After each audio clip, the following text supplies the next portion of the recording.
Today is the 33rd day of our Begumpura Bharat भाईचारा यात्रा। आज हमारी बेगमपुरा भारत भाईचारा यात्रा का 33वां दिन है। Right now we are in Pune. The Pune is a place the Peshwa ruled in this place. अभी हम महाराष्ट्र का एक जिला पूना है वहाँ पे हैं और ये पूना किसी जमाने में पेशवाओं से शासित रहा है। We crossed Kerala around 10 days before we crossed Kerala, that you heard about Thiruvangur Samasthanam. Here the Peshwa ruled this area. अभी 10 दिन पहले जब हमने केरल प्रदेश को क्रॉस किया तो आपने वहाँ पे एक देखा तिरुवांकुर देवस्थानम एक जगह है, वहाँ पे नंबूदरी ब्राह्मणों का शासन था। यहाँ जो ये पूना शहर है यहाँ पे जो पेशवा ब्राह्मण है उनका शासन है। That Nambudiri Brahmins announced the Shudra, some particular Shudra community as unseeable community, but Peshwa, what the Peshwa did, they tied the groom backside of our Shudras and as well as pot, and they had given a bell in their our people's hand. तो जो उधर केरला में जो नंबूदरी ब्राह्मण थे वो वहाँ अछूत जातियों को, कुछ जो जातियां हैं उनको अदृश्य जाति घोषित की थी, अनसीएबल कम्युनिटी, मतलब उनको देखा भी नहीं जा सकता एक ऐसा समाज। यहाँ पेशवाओं का शासन था, पेशवा शाही में यहाँ का जो समुदाय था उसको उसके कमर में झाड़ू, सामने मटका और हाथ में एक घंटी देके उसको रोड से निकलने का आदेश थोपा गया था। In 1818, the war happened between the Bahar regiment and as well as Peshwa regiment. Our people, 500 people, killed more than 28,000 Peshwa soldiers. तो 1818 में यहाँ जो अस्पृश्य कही जाने वाली जातियां थी उनमें महार भी थे, उनका युद्ध पेशवाओं से हुआ और उस युद्ध में ये जो 500 अस्पृश्य जातियां थी इन्होंने करीब 28,000 पेशवाओं को नरसंहार किया था। You have to understand about how we started our yatra from Bihar to via Kanyakumari and we reached here. Lot of struggles happened against the Manu system, Manu belief system, Manu practice, Manu dharma. Now we have to come to the conclusion. तो जब हमने देखा, जब हम बिहार से उधर कन्याकुमारी तक यात्रा लेके गए, उधर से यहाँ आए हैं, इस दौरान हमने देखा कि जगह जगह ब्राह्मणवाद के खिलाफ अनेक स्टेट में, अनेक प्रदेशों में जगह जगह संघर्ष हुआ है। जो मनुस्मृति है, जो मनु व्यवस्था है, मनु विश्वास है, मनुवादी संस्कृति है, इसके खिलाफ हमारे महापुरुषों ने हमेशा संघर्ष किया है। अभी हमको उसका समाधान क्या है उस पे बात करने की जरूरत है। Now actually they targeted the cultural war against us. They wanted to finish our brotherhood culture, equality culture, freedom, justice. They completely ruined our culture. So that's what in lot of places cultural movement also started against the Manu Dharma, where you see that in Bihar our Buddhist people they are coming and worshipping the Gaya in Gaya, and in Jharkhand and Jharkhand also Sarana religion also started against the Hindu. And when it comes to Chhattisgarh also, in Chhattisgarh the Satnami movement is a very strong movement, still now it's alive. In Bengal also Namashudra movement, in Tamil Nadu Dravida movement, in Karnataka Lingayat movement, in Kerala, Sri Narayana Guru movement. Now this we are sitting in the Guru Ravidas Mandir. So this movement is also preaching against the Manu Dharma. तो जो ये ब्राह्मणवादी व्यवस्था है, मनुवादी व्यवस्था है, इसने हमारी संस्कृति को टारगेट किया है, हमारी संस्कृति के खिलाफ षड्यंत्र रचा है और हमारे लोगों के अंदर जो भाईचारा था, समता, स्वतंत्रता, बंधुत्व, उनकी गरिमा को हमेशा चोट पहुंचाया है। यही वजह है कि हमारे लोगों ने ब्राह्मणवादी संस्कृति के खिलाफ आंदोलन की शुरुआत की। अगर हम बिहार में देखें तो वहाँ गया में बुद्धिस्ट प्लेस है, वो ब्राह्मणवाद के अगेंस्ट शुरू की गई संस्कृति है। झारखंड आते हैं, झारखंड में आदिवासियों का एक सांस्कृतिक आंदोलन सरना मूवमेंट, वो कह रहे हैं कि हम हिंदू नहीं, हम सरना धर्म के लोग हैं। आगे आप बंगाल में जाइए, वहाँ नमो शूद्रा मूवमेंट ब्राह्मणवाद के खिलाफ चला। छत्तीसगढ़ में गुरु घासीदास महाराज के नेतृत्व में सतनाम मूवमेंट चला। इधर तमिलनाडु में पेरियार के आंदोलन, जो स्वाभिमान का आंदोलन, केरल में नारायणा गुरु का आंदोलन, जब कर्नाटक आते हैं तो कर्नाटका में लिंगायत आंदोलन।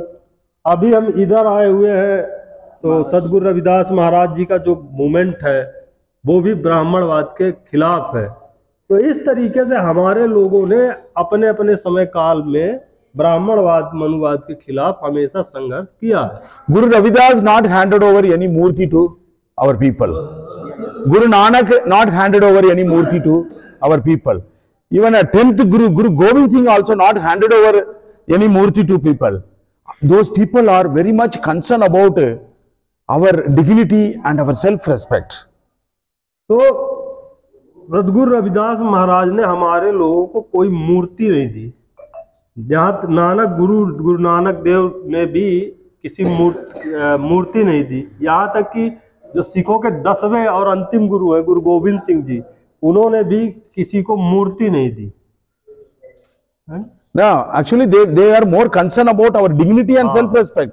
ये इनकी जो मुख्य चिंता थी वो हमारे समाज की जो गरिमा है, जो स्वाभिमान है, आत्मसम्मान है, उसके लिए वो चिंतित थे। So they spread only messages to our people. Nowadays our people carrying the murti and they forget our guru's messages. तो यही वजह है कि उन्होंने हमारे समाज को संदेश, एक वैचारिक संदेश देने का काम किया। लेकिन अभी क्या हो रहा है, हमारे लोगों ने उन महापुरुषों के संदेश को तो बाहर छोड़ दिया, उनकी मूर्तियां अपना ली।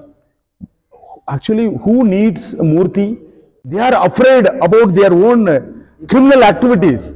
So that's what, out of fear, they are not ready to preach about what Guru Ravidas was saying to us. They are escaping from Guru Ravidas' message and they handed over to our people simply murti. What our murti do for our society? Guru Ravidas was very against the murti worship, idol worship. Even in Guru Granth Sahib says that the murti itself not secure. When the flood comes, the murti not secure himself, his life, its life. So what is the use of the murti? Guru Granth Sahib is saying that.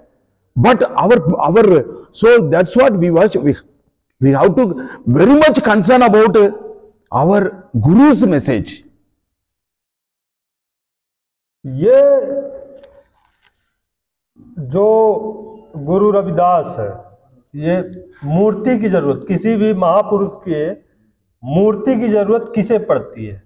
जो अपराधी, बलात्कारी, चोर होते हैं, वो डर की वजह से मूर्तियों के सामने, मूर्तियों को रख के मूर्तियों के सामने प्रार्थना करते हैं। ये जो अपराधी किस्म के लोग होते हैं, उनको भगवान और मूर्ति की जरूरत पड़ती है। बाकी जो कॉमन पीपल होते हैं, उनके लिए महापुरुषों का संदेश ही काफी है।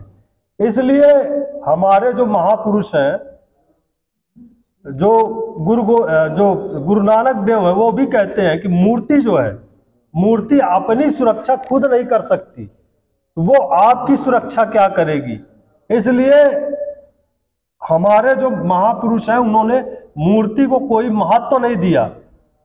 उन्होंने हमेशा विचार को, संदेश को फैलाने का, समाज में ले जाने का काम किया।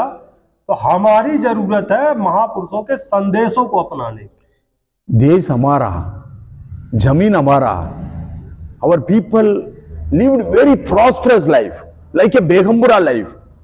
Our people live like that.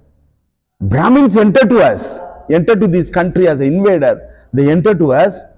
They never did any prachar to our society. They didn't do any. Actually, we are talking about Guru Ravidas, Guru Nanak, Guru Gobind Singh. Whether we are talking about any Brahmins Guru in our preach, whether even Brahmins also not talking about the Brahmins Guru's message, because those messages are not for the humanity, human beings. So that's what they are not having a guts to teach about their Brahmins message to others. But we people are doing a prachar, means Guru's message carries the truth. That's what we are carrying. But what Brahmins did in this country, they simply handed over the Murti and looted all our resources.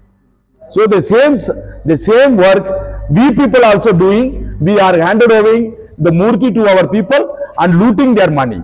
So we should not. Baba Saheb Ambedkar says that everybody cheating our people, but you don't cheat your own people. यहाँ पे ब्राह्मणों के आने से पहले हमारा देश, हमारे लोग बहुत खुशहाल थे। एक ऐसा माहौल था जैसे बेगमपुरा हो। लेकिन जब यहाँ ब्राह्मण आए, उन्होंने हमारी संस्कृति को प्रदूषित करना शुरू किया। आज हम बात कर रहे हैं सदगुरु रविदास महाराज की, गुरु नानक देव की, गुरु गोविंद सिंह जी की, उनके संदेशों की बात कर रहे हैं। ब्राह्मण इनकी बात नहीं करता। यहाँ तक कि ब्राह्मण अपने ब्राह्मण धर्म गुरुओं की भी बात नहीं करता। क्यों नहीं करता? क्योंकि इनके जो तथाकथित धर्म गुरु हैं, उनका कोई मानवतावादी संदेश ही नहीं है। उनका जो संदेश है लोगों को शोषित करना, प्रताड़ित करना। ब्राह्मणवाद और ब्राह्मणवादी जो लोग हैं वो यही सिखाते हैं। इसलिए उन्होंने हमारे लोगों को लूटने के लिए यहाँ पे मूर्ति पूजने की प्रथा का प्रचार शुरू किया। अगर वही काम हम भी करते हैं, मूर्ति बैठा के अपने लोगों को लूटने का काम हम करते हैं, तो ये ब्राह्मणवाद को बढ़ावा देने का काम है। और बाबा साहब ने, जैसा कि बाबा साहब ने कहा है कि हमारे लोगों को सब लूट रहे हैं, लेकिन कम से कम हमारे लोग अपने लोगों को ना लूटे। तो इसलिए हमें महापुरुषों के संदेश को समझना होगा। We people lost our self-respect and dignity because of the idol worship and hero worship. तो हम लोगों ने जो अपनी गरिमा और स्वाभिमान को खोया है, वो एकमात्र मूर्ति पूजा की वजह से। Why our people, what our Brahmins did to us? They cut their tongue. They targeted our tongue and ear.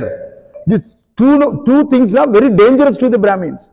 To loot anybody means we have to simply pour any copper, because ear is a very dangerous. If anybody raise their voice against the injustice, if you want to stop them, just you pour any copper in that. So Brahmin did that. Brahmin not targeted to kill.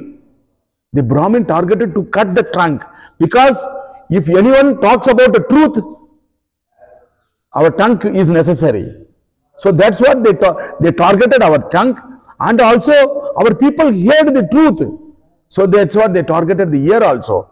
So now Murti will not give any message to us. Person who got enlightenment, Lord Buddha, his message also completely ruined in this land. Because Brahmins given a Murti, Buddha's Murti to us. They finished the Buddha's message. The same thing in 1964 afterwards. After 1964, the Blue Star operation happened. The Brahminical forces wanted to split the society. After 84, the Brahminical forces started to give the Murti to the scheduled caste people to split the society. That is happening in India. So we have to very careful with ideal worship and hero worship. तो हमारे इस ब्राह्मणवादी व्यवस्था में हमारे लोगों की जीभ काटी गई है, हमारे लोगों के कान में सीसा धातु को पिघला के डाला गया है। ये क्यों, ऐसा क्यों हुआ? इसलिए हुआ क्योंकि हमारे लोग सच बोलते थे, सच सुनते थे। तो हमारे लोगों को सच बोलने और सच सुनने से रोकने के लिए ब्राह्मणवादी ताकतों ने ऐसा विधान बनाया कि इनका अगर ये सच बोले तो इनकी जीभ काट दो, अगर ये सच सुने तो इनके कान में पिघला के शीशा डाल दो। तो ये जो संदेश है, संदेश इतना महत्वपूर्ण है कि ब्राह्मणवादी ताकतें हमें सुनने के लिए भी अलाउ नहीं करती, इसलिए वो इस तरीके का कृत्य करती है। इसकी जगह जो स्वतंत्र भारत को 1964 में जो पंजाब में ब्लू स्टार ऑपरेशन हुआ, उसके बाद से 1984 के बाद से हमारे लोगों को, जो हमारे संत महापुरुष हैं, उनके संदेशों से भटकाने के लिए ज्यादा से ज्यादा मूर्तियां उनके बीच में स्थापित करने का काम शुरू किया गया। Our Brahminical forces are very much scared about Guru Namdev message, Guru Kabir message, Guru Nanak Dev message, Guru Ravidas message. So that's what, to crush the messages of our Gurus and Bhagats, they started to distribute the Murti.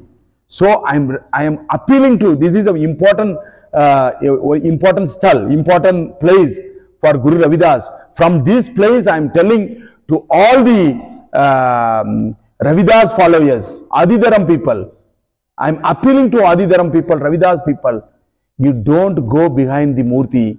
You please come to understand about the messages of our great Guru in this country, Ravidas. So his mission only liberate our people. His message only liberate our people. Because RSS is throwing their literature. RSS is throwing their ugliest type of messages. To split the community, they are spreading the messages. Why you people are not spreading the Guru Ravidas message? Why you are carrying, why you are running behind the Murti? I am requesting the Ravidas people, stop to run behind the Murti. Just you follow the concept behind the Begambura. That Begambura concept will liberate our age-old caste system, age-old slaveness. So in this, I conclude my speech. Jai Kanshiram, Jai Periyar, Jai Begambura Bharat, Jai Guru Ravidas Maharaj. ये जो ब्राह्मणवादी ताकतें हैं, इन्होंने हमारे जो संत गुरु महापुरुष का जो विचार है उसको दफन करने के लिए, लोगों को उससे डाइवर्ट करने के लिए हमारे लोगों को मूर्ति पकड़ाने का काम किया। इसलिए मैं ये ऐतिहासिक जगह, गुरु रविदास जी से संबंधित एक ऐतिहासिक जगह है, इस ऐतिहासिक जगह से मैं रविदासिया लोगों को अपील करता हूँ। आदिधर्मी लोग हैं, रविदासिया समाज के लोग हैं, धर्म के लोग हैं, उनसे मैं अपील करता हूं कि आप हमारे सद्गुरु रविदास महाराज का जो महान संदेश है, जो महान विचारधारा है, बेगमपुरा की विचारधारा, उसको, उस पर ध्यान आकर्षित करो, उस संदेश को समाज में फैलाने का काम करो। ये ब्राह्मणवादी जो षड्यंत्र है मूर्ति पूजा को, उसको छोड़ो। इन्हीं शब्दों के साथ मैं अपनी बात समाप्त करता हूं। जय कांसीराम, जय पेरियार, जय बेगमपुरा भारत, जय गुरु रविदास महाराज।